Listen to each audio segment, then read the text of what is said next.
what are some of the challenges we face as parents? My son is 15 years old, so he's working on his driver's permit right now. And he's very well grounded. He's a lot more mature than I was at his age, so that's great for me.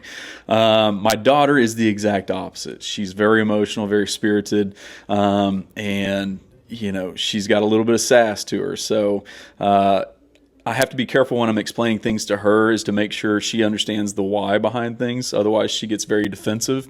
Yeah. So I've learned that being able to remove that defense mechanism for her allows her to be able to intake what I'm saying and process it without feeling like I'm attacking her or I'm judging her, but really it's starting with the, hey, have you thought about this? Whenever you said this, and the thought that crossed my mind was, it could be interpreted as such, right? I spent a lot of time telling her, it's not what you say, it's how you say things. Yeah, that's so true. I think it's interesting how by learning how she learns and how she interprets things, you're the one making the adjustment versus asking her to make the adjustments. Right. Yeah. Yeah, that's exactly what I'm seeing when I'm, talking about or thinking about my parenting style. As you know, I've got 2 girls, mm-hmm. and we are that emotional bunch sometimes, and I think it's a wonderful thing. But what I'm noticing more and more is how important it is for me to figure out what triggers me. What mm-hmm. triggers me in those heated conversations and those arguments, or I've told you several times, what to do, and we're still not, making improvements here. So instead of, having that instinct to just kind of lash out or mm-hmm. say something, it's a lot of work on myself. Why is this bothering me? Right. What wasn't handled yesterday, years ago, mm-hmm. that is affecting how I'm showing up right now? Because that's kind of what I'm building in them right now, right? And so I think a lot of that is, how do I change what I'm doing mm-hmm. so that I can get them to see things a different way? Right. Yeah. I think your response has to be almost predictable to your kids. So, if everything's a big deal, then nothing's a big deal, right? So mm-hmm. if you blow everything out of proportion, you're not telling them what's important versus what's not important, right? So, yep. Like, for example, when we're doing inspections, right, we're looking at inspection reports and we're having to decide, what are the things that are wrong with this house that we can't fix or that we need the sellers to fix because this is going to be a major problem or a big expense, versus what are the things that are on the report that aren't that big of a deal.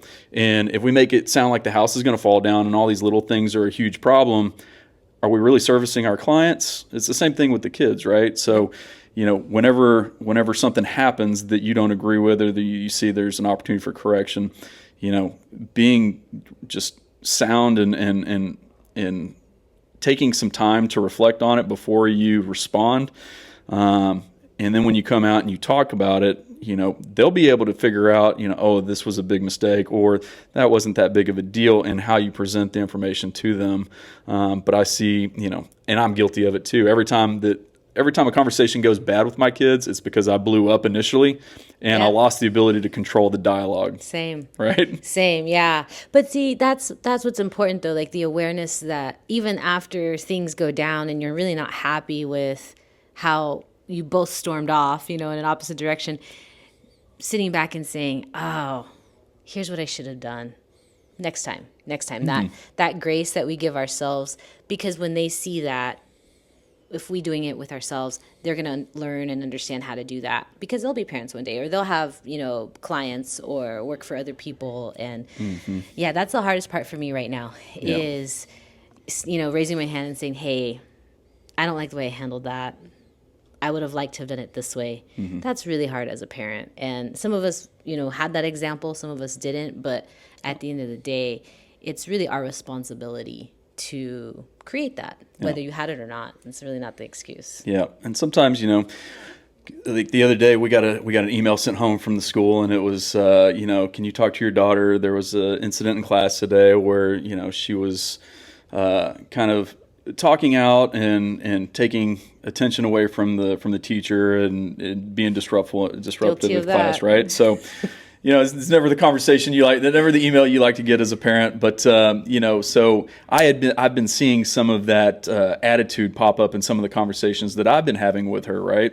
So connecting the dots, kind of seeing, okay, if you're willing to talk to me this way, I can only imagine how you're talking to others when I'm not around. So we need to address this. So we had a sit down conversation with her, and the conversations, she started to deflect and say, it wasn't just me, there was other people. Okay, that may be the case, but at the same time, the perception that was created and that was given to the teacher was that you were the problem because you were called out by name. So that could be that you were just the loudest in that moment, or it could be there's a combination of things that have led up to this, where this is finally the last straw that warranted the letter home. Mm-hmm. But if you say that you weren't disrespectful or you weren't sassy in class, and then I think about the conversations that we've been having, I can give you some examples of ways that you've given me attitude. Then I start to connect the dots and say, if you can do that to me, I'm sure you can do it to a teacher at school. So, I'm inclined to also believe what the teacher's telling me. Is that fair, right? And she's like, okay, yeah, I kind of see what you're saying. Well, here's the thing, she's 12 years old. Like, you're in a moment right now where the habits that you're developing right now are going to become who you are as a person. Mm-hmm. This one thing doesn't define you, but a collection of things over time starts to, right? Mm-hmm. So this person is somebody who's disruptive, who gives attitude to adults, who doesn't respect their elders. Is that who you want to be? And if the answer is no, okay, all right, can you recognize that now, and can you start to make those adjustments to where it doesn't turn into something that's habitual down the road, right? And it's funny because right now, they're 12 years old, and it's like, you think it's in one ear and out the other.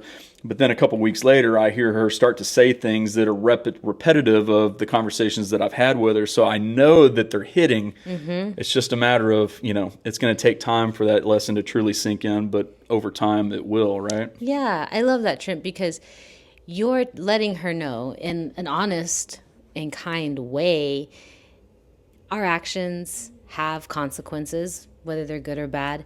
But what I'm hearing that I really, really like is you're asking her, basically, give yourself permission to change.